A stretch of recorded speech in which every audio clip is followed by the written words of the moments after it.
ನಮಸ್ಕಾರ. ಇವತ್ತು ನಾನು ನಿಮ್ಮ ಮುಂದೆ ಒಬ್ಬ ರಾಜಕಾರಣಿಯಾಗಿ ಬಂದು ನಿಂತಿಲ್ಲ. ನಿಮ್ಮ ಮನೆಯ ಮಗನಾಗಿ ರೈತರ ಸಂಕಷ್ಟವನ್ನು ಅರ್ಥ ಮಾಡ್ಕೊಂಡಿರ್ತಕ್ಕಂಥ ರೈತನ ಮಗನಾಗಿ ಮಾತಾಡ್ತಾ ಇದ್ದೇನೆ. ಬೆಂಗಳೂರಿಗೆ ಹತ್ತಿರ ಇರುವಂಥ ಬಿಡದಿ ಲಕ್ಷಾಂತರ ಲೀಟ್ರು ಹಾಲನ್ನು ಕೊಡ್ತಾ ಇದೆ, ರೇಷ್ಮೆಯನ್ನು ಕೊಡ್ತಾ ಇದೆ, ತರಕಾರಿಯನ್ನು ನೀಡ್ತಾ ಇದೆ. ಆದರೆ ಇಂಥ ಒಂದು ಫಲವತ್ತಾದಂಥ ಕೃಷಿ ಪ್ರದೇಶದಲ್ಲಿ ಇವತ್ತು ರಾಜ್ಯ ಸರ್ಕಾರ GBIT ಅಂದರೆ ಗ್ರೇಟರ್ ಬ್ಯಾಂಗ್ಳೂರ್ ಇಂಟಿಗ್ರೇಟೆಡ್ ಟೌನ್ಶಿಪ್ ಪ್ರಾಜೆಕ್ಟ್ನ ಇಲ್ಲಿ AICT ಮಾಡ್ತೀನಿ ಅಂತಾರೋ, ಸ್ಮಾರ್ಟ್ ಸಿಟಿ ನಿರ್ಮಾಣ ಮಾಡ್ತೀನಿ ಅಂತಾರೋ, ಆದರೆ ಒಂದು ಹೆಚ್ಚು ಕಮ್ಮಿ 7,480 ಎಕರೆಯಷ್ಟು ಕೃಷಿ ಪ್ರದೇಶವನ್ನು ಇವತ್ತು ರೈತರಿಂದ ಕಿತ್ಕೊಳ್ಳೋದಕ್ಕೆ ಪ್ರಯತ್ನ ಪಡ್ತಾ ಇದ್ದಾರೆ. ಅಭಿವೃದ್ಧಿಯ ಒಂದು ಹೆಸರಿನಲ್ಲಿ ಇವತ್ತು ಸರ್ಕಾರ ಬಿಲ್ಡರ್ಗಳಿಗೆ ರೈತರ ಕೃಷಿ ಪ್ರದೇಶವನ್ನು ನೀಡಿ ಅದರ ಮೂಲಕ 33,000 ಕೋಟಿಯಷ್ಟು ಹಣವನ್ನು ಉತ್ಪಾದನೆ ಮಾಡತಕ್ಕಂಥ ಒಂದು ರಿಯಲ್ ಎಸ್ಟೇಟ್ ದಂಧೆಗೆ ಒಂದು ಪ್ರಯತ್ನಕ್ಕೆ ಇವತ್ತು ಪ್ರೋತ್ಸಾಹವನ್ನು ಕೊಡ್ತಾ ಇದೆ.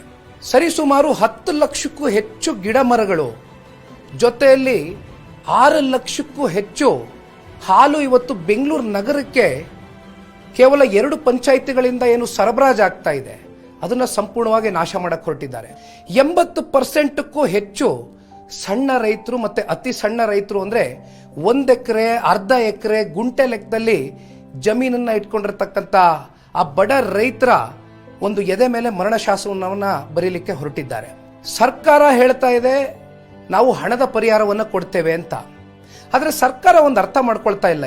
ಇಲ್ಲಿ ರೈತರಿಗೆ ಬೇಕಾಗಿರ್ತಕ್ಕಂಥದ್ದು ಹಣದ ಪರಿಹಾರ ಅಲ್ಲ, ಸ್ವಾಭಿಮಾನದ ಬದುಕು. ಅವ್ರಿಗೆ ಸಾಕಷ್ಟು ಅವರ ಭಾವನೆಗಳು ಅಡಗಿದೆ.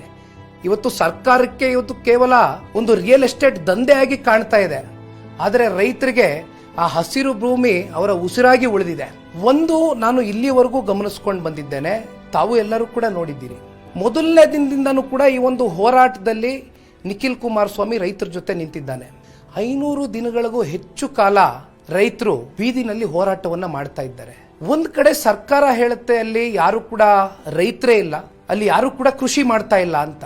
ಇಂಥ ಒಂದು ಸಂದರ್ಭದಲ್ಲಿ ಇವತ್ತು ನಾನು ಹೇಳುವಂಥದ್ದಿಷ್ಟೇ, ಇಲ್ಲಿ ಬಿಡದಿ ರೈತರ ಬದುಕಿನ ಪ್ರಶ್ನೆ ಅಷ್ಟೇ ಅಲ್ಲ, ಇವತ್ತು ನಾಡಿನಾದ್ಯಂತ ಅನ್ನದಾತರು ಏನಿದ್ದಾರೆ, ಇವತ್ತು ಅನ್ನದಾತರಿಗೆ ಕಷ್ಟ ಆದಾಗ, ರೈತರಿಗೆ ಕಷ್ಟ ಆದಾಗ ಅವರ ಒಂದು ಅಸ್ತಿತ್ವವನ್ನು ಉಳಿಸ್ತಕ್ಕಂಥ ಒಂದು ಪ್ರಯತ್ನ ಇವತ್ತು ನನ್ನ ಮೇಲಾಗ್ಲಿ ತಮ್ಮಗಳ ಮೇಲಾಗ್ಲಿ ಒಂದು ದೊಡ್ಡ ಹೊಣೆಗಾರಿಕೆ ಮತ್ತೆ ಜವಾಬ್ದಾರಿ ಇದೆ. ಅದನ್ನ ಅರ್ಥಕೊಂಡು ಬಹುಶಃ ಈಗ ಸಮಯ ಬಂದಿದೆ. ಇಷ್ಟು ದಿನಗಳ ಕಾಲ ನಾವು ಕೂಡ ಕಾದು ಕುಳಿತ್ವು, ಆದರೆ ಇವತ್ತು ಸಮಯ ಬಂದಿದೆ. ಇದೇ ತಿಂಗಳು ಆಗಸ್ಟ್ 9, 10 ಹಾಗೂ 11ನೇ ತಾರೀಕು ಬೈರ್ಮಂಗಳದಿಂದ ಬೆಂಗಳೂರಿಗೆ ಫ್ರೀಡಂ ಪಾರ್ಕ್ವರೆಗೂ ಪಾದಯಾತ್ರೆಯನ್ನು ಹಮ್ಮಿಕೊಂಡಿದ್ದೇವೆ. ಎಲ್ಲ ನನ್ನ ಆತ್ಮೀಯ ಹಾಗೂ ಪ್ರೀತಿಯ ರೈತ ಬಾಂಧವರೇ, ತಾಯಂದ್ರೆ, ಅಕ್ಕ ತಂಗಿಯರೇ, ಯುವ ಸಮುದಾಯದ ನನ್ನ ಅಣ್ಣ ತಮ್ಮಂದ್ರೆ, ತಮ್ಮೆಲ್ಲರಿಗೂ ಕೂಡ ನಾನು ಕೇಳುವಂಥದ್ದಿಷ್ಟೇ, ಇವತ್ತು ರೈತರ ಪರವಾಗಿ ನಿಲ್ಲೋ ಅಂತ ಒಂದು ಸಂದರ್ಭ ನಮ್ಮ ಕಣ್ಣೆದುರುಗಡೆ ಬಂದಿದೆ.